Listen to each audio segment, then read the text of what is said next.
But first, the new PM wasn't kidding when he said he wouldn't waste a day.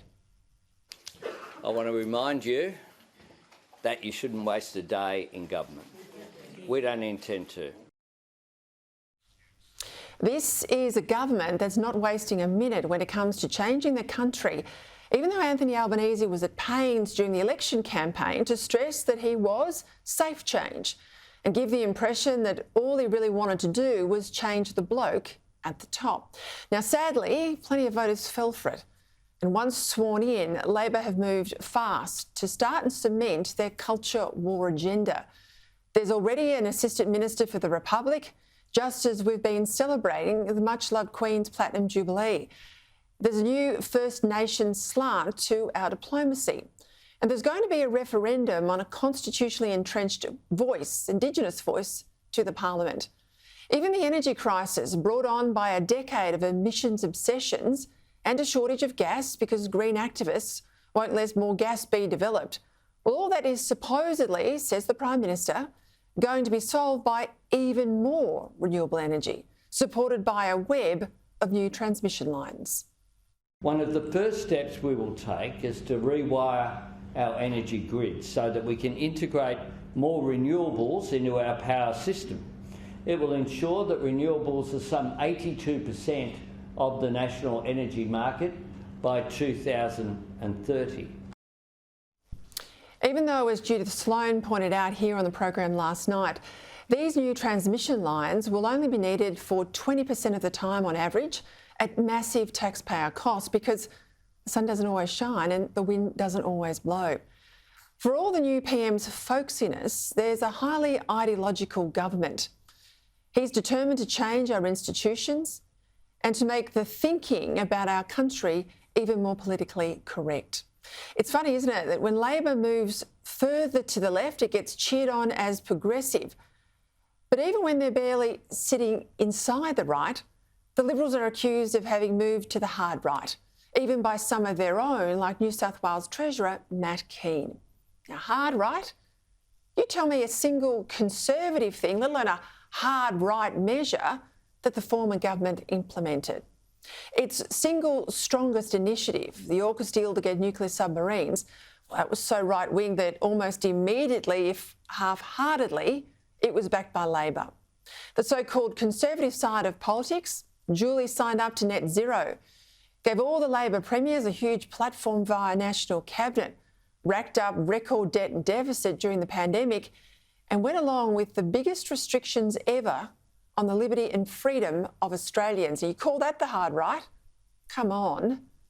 And yes, former Education Minister Alan Tudge briefly called out the politically correct brainwashing inherent in our national school curriculum, where every subject must be taught from an Indigenous, Asian and environmental perspective. But Tudge was sidelined a bit later on and nothing much happened.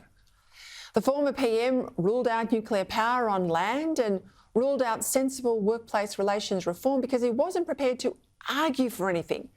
Indeed, unless it had bipartisan support, Scott Morrison didn't want to do it. He squibbed protecting religious freedom, never did anything about the ABC other than giving them millions more in funding. Scott Morrison personally backed in Catherine Deves, presumably to get the quiet Australians back on board at the tail end of his term. But how fair income was he, given he refused to make a bill to protect women's sport from unfair competition from biological males? He refused to make that government policy. He wouldn't even defend Australia Day against claims that it really was Invasion Day, because fighting the culture wars, supposedly, said Morrison, wouldn't save a single job. Do you think we're too woke? I think there's a lot of talk about all this, but you know what? Right now, what people care about and what I care about is their health and their jobs. Yeah, true.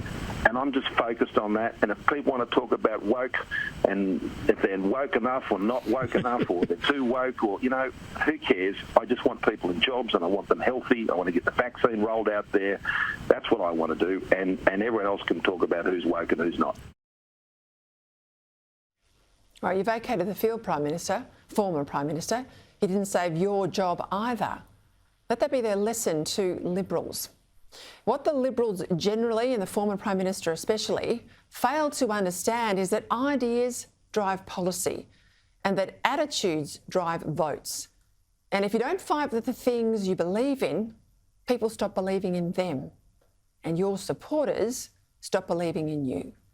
Meaning you lose government and all of a sudden the country's on the way to radical change. All because the people who are supposed to stand up for traditional values and institutions that have stood the test of time don't offer a full-blooded justification for them, but a timid and half-hearted short-term resistance that soon turns into ideological retreat and then surrender. Now, I'm not saying that the new Liberal leader, Peta Credlin, needs to challenge immediately everything that the new government does. Let's hope for our country's sake, indeed, that there's plenty they can agree on. But what he absolutely can't do is connive with the Green Left idea that our country is unfair, racist and basically wrecking the planet. Because every Liberal leader that does that is basically agreeing with the other side of politics and making it impossible for Liberals to win.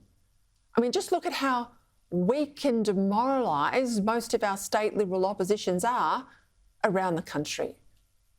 The most important thing for the Liberals right now is to show some fighting spirit, to stand up for the fact that our country is still the best place in the world to live, and to insist, demand that we keep it that way. Now, if they do that, you might be surprised just how many Australians stand up and cheer, and how quickly the Liberals get their base back.